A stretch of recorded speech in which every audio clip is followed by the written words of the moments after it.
Alors, Dominique, j'ai le droit d'utiliser, de vous montrer la palette que Dominique utilise depuis toujours.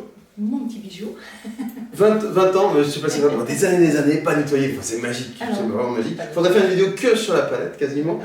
Non. Donc la palette est large, on pourrait penser que j'emploie toutes ces palettes à chaque fois, mais non, voilà une gamme de tons, et dans ces tons-là, je vais décider d'une trichromie ou maximum 6 couleurs. Donc pour décider de ces couleurs, il faut les essayer, il n'y a pas de souci.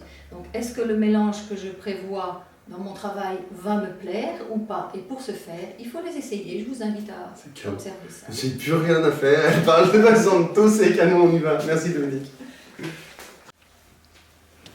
Voilà, donc pour revenir à la recherche de couleurs, quand on a un sujet, on fait une petite recherche de couleurs, c'est-à-dire qu'on essaye de voir si la gamme qu'on a choisie au départ va nous plaire. Et c'est systématique, tu fais ça tout le temps? Tout le temps. À chaque fois? À chaque fois. Vraiment J'ai vraiment un classeur avec plein de recherches de couleurs. Parce qu'en plus, je dis souvent aux élèves, quand vous faites des recherches de couleurs, notez les couleurs que vous avez choisies, faites des trous dans les feuilles, mettez-les dans les classeurs et ça vous fait un dictionnaire de couleurs. De vos propres choix. Quand tu tombes sur une harmonie qui te plaît bien, quoi. Même si ça ne plaît pas, au moins vous saurez pourquoi elle n'est pas intéressante. Donc, un dictionnaire de couleurs. Un lexique. Ouais, c'est un nom, tu sais, un dictionnaire. Un dictionnaire historique, quoi. Voilà, jour après qui jour. Qui vous correspond.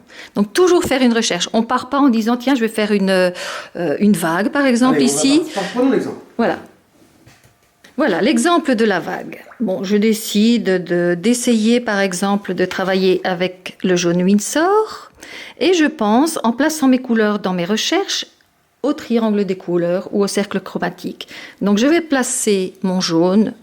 Toujours avec la feuille en suspension, hein, surtout. Je ne sais pas poser ma feuille sur. Voilà. Alors, qu'est-ce que j'ai dit? Le rose permanent. Oui. Voilà, le rose permanent, je le place là et je prends. Tu refais un. Je refais un.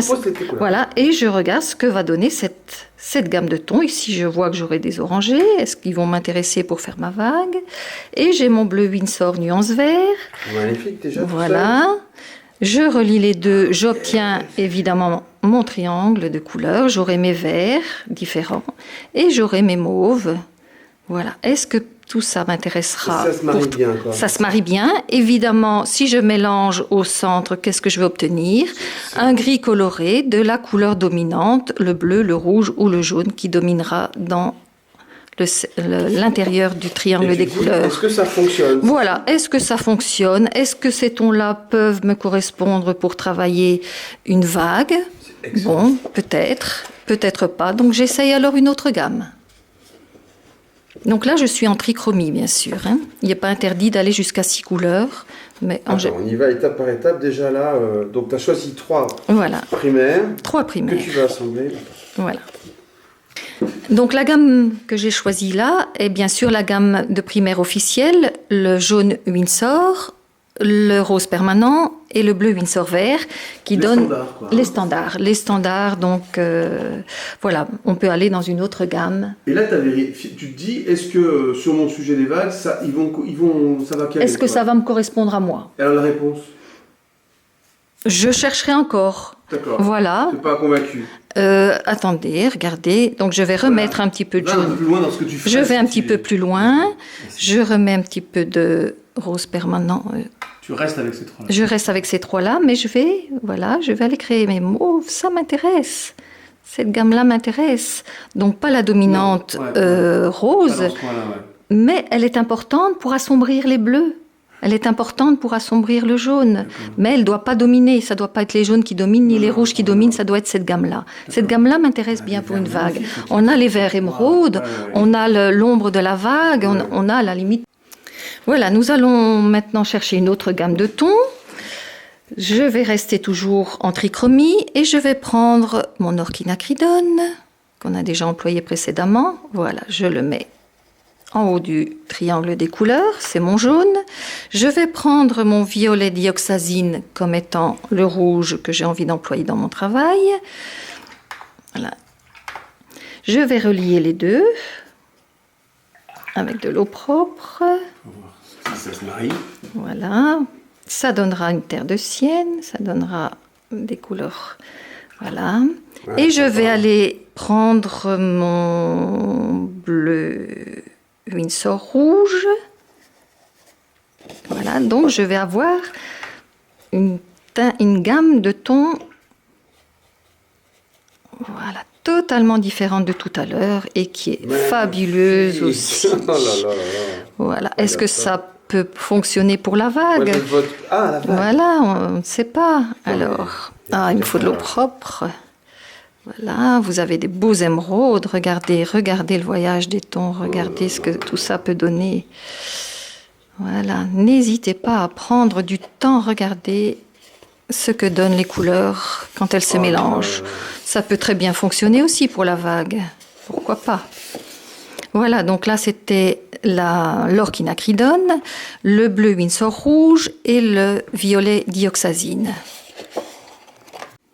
Allez, une troisième déclinaison de ces choix de couleurs. Je te propose végétation en été, d'accord? Alors, une ambiance de ce type-là. Alors, on va prendre donc la végétation en été est un peu plus froide. Je vais prendre l'or vert comme étant mon jaune.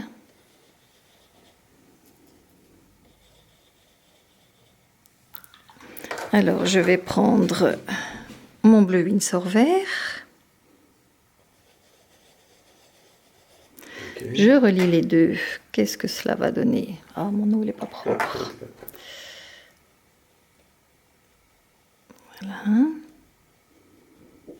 On a déjà des tons plus froids. Je vais en rajouter un peu pour avoir plus d'espace pour faire mes mélanges.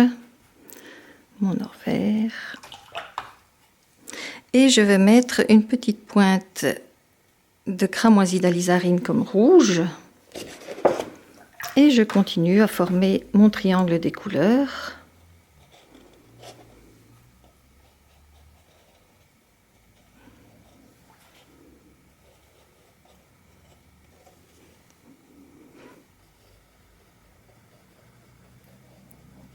Voilà une gamme, plus une gamme de tons de prairie en été, avec bien sûr pas la dominante rouge. Oui, d'accord. Ouais, d'accord. Donc on va plus travailler, mais le rouge est nécessaire pour assombrir. D'accord, très bien.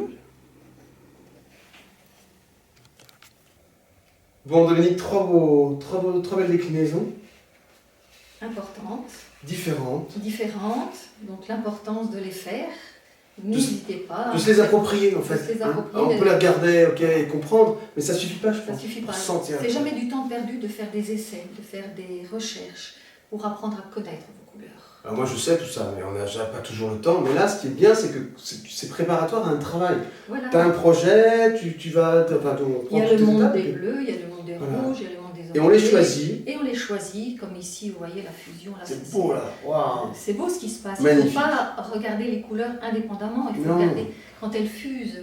Voilà, il faut regarder le monde qui vous intéresse quand ces couleurs fusent. Tu peux avoir avec une dominante d'un côté ou une dominante de l'autre. Ouais, voilà, après tu vas faire jaillir telle couleur et puis la valoriser, etc. Et puis former les gris colorés qui sont importants pour mettre en valeur les couleurs saturées aussi. Super. Alors tout ça, effectivement, on décortique le travail, et on l'oublie après. Quand l'œuvre est là, mais n'empêche que l'harmonie qu'il y a dans l'œuvre, elle vient aussi de là. C'est super important. Super important. Ce que j'aime beaucoup dans ce que tu viens de faire, dans ce qu'on fait ensemble, c'est que ça donne des vrais éclairages, des vraies explications et des vraies utilisations des cercles chromatiques, des couleurs chromatiques. C'est super. À vous maintenant. Merci.